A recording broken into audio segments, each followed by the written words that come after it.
Bigat, grabe. Jumbo siomai na kahit walang sauce ay okay na? Tamahan mo pa ng masarap na chili garlic. Tara mga beshi, let's try baomi dumplings. Ito yung siomai na hindi ka bibitinin dahil jumbo at siksik talaga.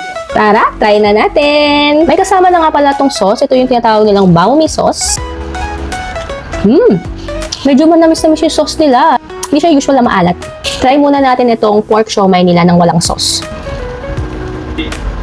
Pero sa tama ang chika. Ito walang sauce, malasa na siya. Kasi yung pork na ginamit nila is kakaiba. Hindi siya yung usual pork na ginagamit sa siomai. So ngayon, try naman natin yung may baomi sauce.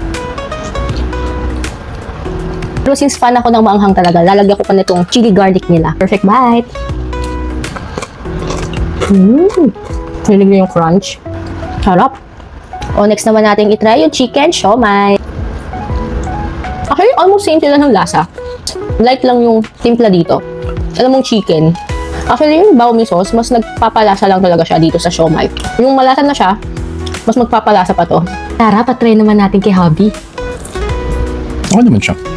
Baomi sauce, ibang sauce ba yun? Ibang ano.